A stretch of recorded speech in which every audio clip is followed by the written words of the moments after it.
존경하고 사랑하는 국민 여러분, 한가위 명절 잘 보내셨습니까? 저는 어제 코로나 암흑 속에서 사투를 벌이다 세상을 등진 마포의 한 맥주집에 다녀왔습니다. 가슴이 미어졌습니다. 다시는 이런 비극이 되풀이되어서는 안 됩니다. 자영업자들은 소주성과 주먹구구식 방역 대책으로 벼랑 끝으로 내몰리고 더 이상 버틸 의지마저 잃고 말았습니다. 여러분의 힘겨운 삶, 절규를 외면하지 않는 나라를 만들겠습니다. 오늘 두 번째 토론입니다. 오늘 토론이 위기 극복을 위한 대책을 논의하고 또 이 민주당 정부의 편향된 정책에 대한 비판과 아울러서 건설적인 해결책을 모색하는 값진 시간이 되길 기대하겠습니다. 네. 다음 최진영 후보 6분 주도권 토론 시작하세요.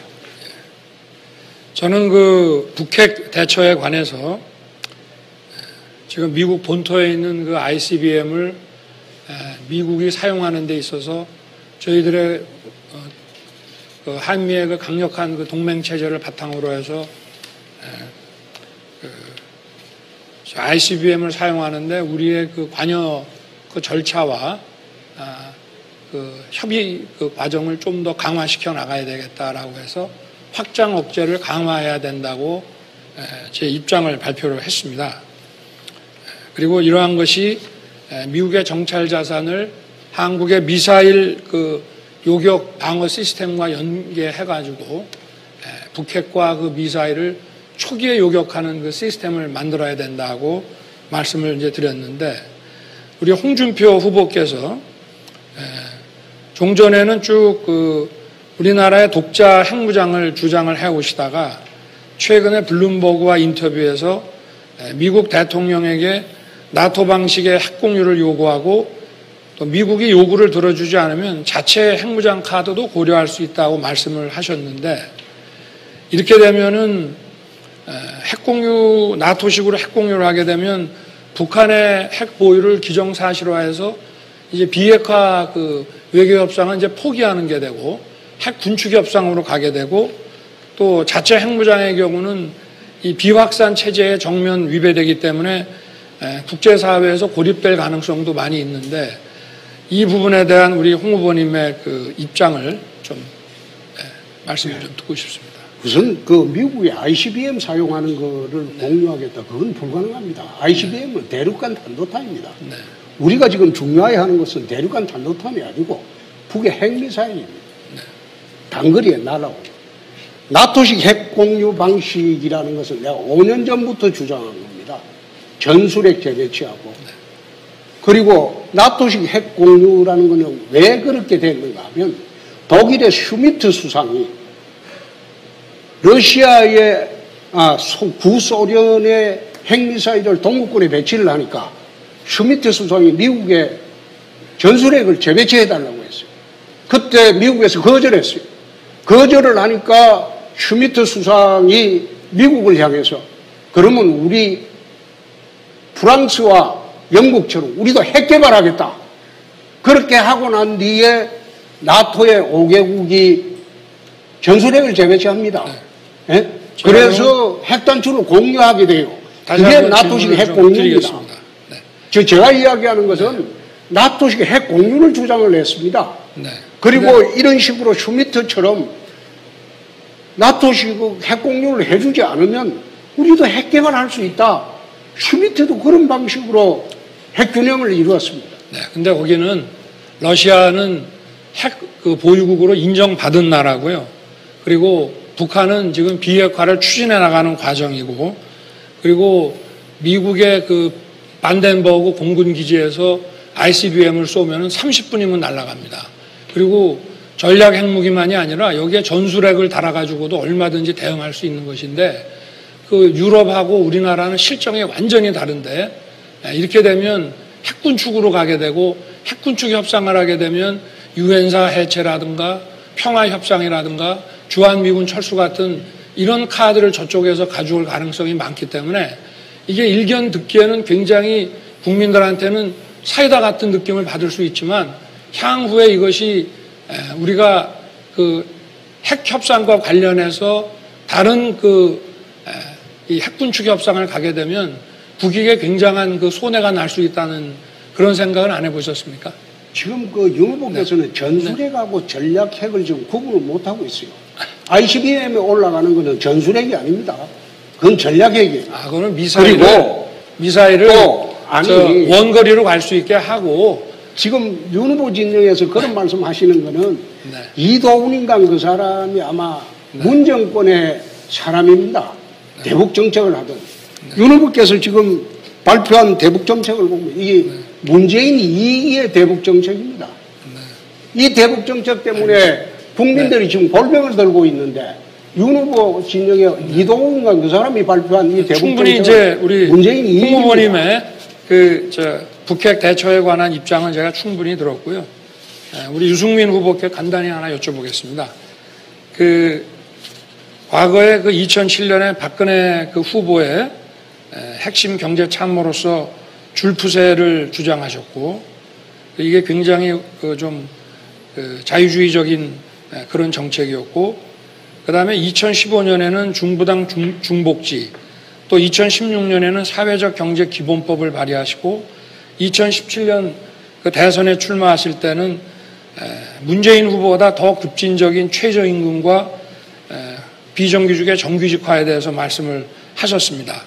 그런데 이번에는 다시 자유주의 시장 경제로 좀 돌아온 느낌인데, 이렇게 쭉 경제정책에 대한 입장이 변천을 해오셨는데, 이런 것이 왜 이렇게 변화하게 됐는지 간략하게 좀 설명해 주시면 고맙겠습니다.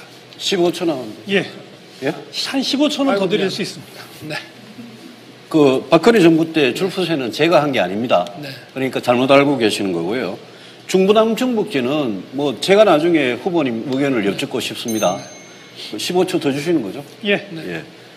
그리고 사회적 경제에 대해서 굉장히 오해를 하시는 모양인데, 사회적 경제는 자본주의 시장 경제 선진국에서 이미 다 하고 있습니다. 그걸 가지고 사회주의라고 그러시면 그거는 굉장히 좀 사회적 경제에 대한 인식이 안 되시는 거고요. 2017년에 제가 문재인 후보보다 더 급진적인 시간을 더 드릴 수가 없어서. 그렇습니까? 아까 우리 유승민 후보께 아까 얘기하던 걸 조금 더 여쭤보겠습니다.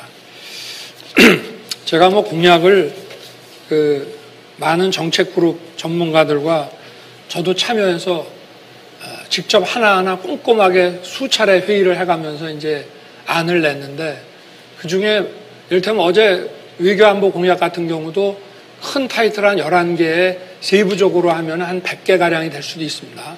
근데 그 중에 청약 5점 가산하는 문제를 이제 제가 베꼈다 이러면서 말씀을 하시는데, 이게 원래 금년 1월에 우리 하태경 후보님께서 대표 발의한 그 법안에 들어가 있는 내용 아닙니까?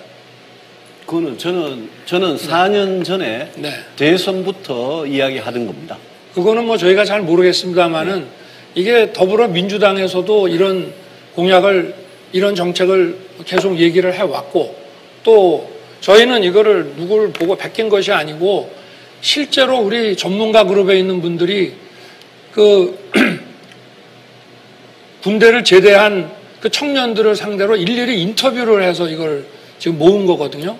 근데 사실 거의 100여 가지에 가까운 것 중에 하나를 가지고 공약을 베꼈니 이렇게 말씀하시는 거는 좀 어폐가 있지 않습니까? 아닙니다. 지금 원 후보님께서 지금 자영업자 회복 프로젝트 100조 지원 관련해 가지고 저희는 이제 좀 많은 차이가 뭐냐면, 원 후보님은 100조 원을 투입하는 것을 전부 이거를 재정으로 지금 하신다고 그랬고, 저는 43조 플러스 알파 해서 50조 정도는 재정이고 50조는 금융인데, 이것이 이제 보증대출이기 때문에 보증료 5조로 해가지고 저희는 재정은 50조 들어가는 거로 했습니다. 그런데 이게 100조면은 임시특별 목적세 국채 발행, 그 다음에 예산 조정으로 이거를 하시겠다고 했는데, 이게 좀 실현 가능성이라든지 또 국민의 부담이라는 차원에서 이게 좀 어떻게 이게 안 그래도 저희가 또 다른 것으로 지원해야 될 것이 많은데 이렇게 한꺼번에 그 100조를 이렇게 집어넣기가 현실적으로 가능한 것인지 뭐 충분히 보상해드려야 되는 거는 맞습니다만. 그러니까 윤 의원님께서 제 공약을 제대로 안 보고 지금 하셨다라는 게 지금 드러나는 겁니다. 제 그러니까 베낀 거는 아니네요. 손실보상이 이미 유승민 후보께서도 말씀하셨습니다. 50조도 부족합니다. 그렇기 때문에 우선 당장 쓰러져가는 자영업자들의 이미 발생해 있는 손실을 가급적이면 이거를 우리가 보상을 좀 해주자. 그 이후에 경쟁력 강화 기금은 매년 10조씩. 좋습니다. 그러면 그리고요. 손실보상을 해주는 그 조사와 기준은 어떻게 잡으셔야 될 것 같습니까? 뭐 그거는 말씀 좀 주시죠. 그 점이 바로 지금 정부와의 차이점인데요. 이 부분에 대해서는 정확한 데이터 그리고 현재 우리가 보상을 해줬을 때 이게 혹시 임대료로 다 들어가 버릴지 아니면 금융기관의 부담으로 갈지 이런 것들을 정확히 계산을 해가지고 우리 고통 분담을 하면서도 우리 자영업자와 소상공인들이 이후로 재기할 수 있는 정확한 정책을 짜야 되죠. 왜냐하면 이것은 IMF 때 우리 공적 자금 조성하고 쓰던 거나 마찬가지입니다. 그래서 돈을 어떻게 조성할 거냐도 중요하고요.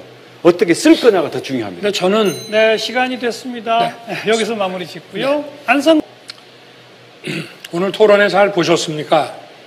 각종 현안에 관해서 후보들의 의견을 활발하게 나누는 아주 의미 있는 시간이었습니다. 앞으로도 국민을 위해 뭘 어떻게 할 것인가를 보여주는 그런 유익한 토론회가 되기를 기대합니다.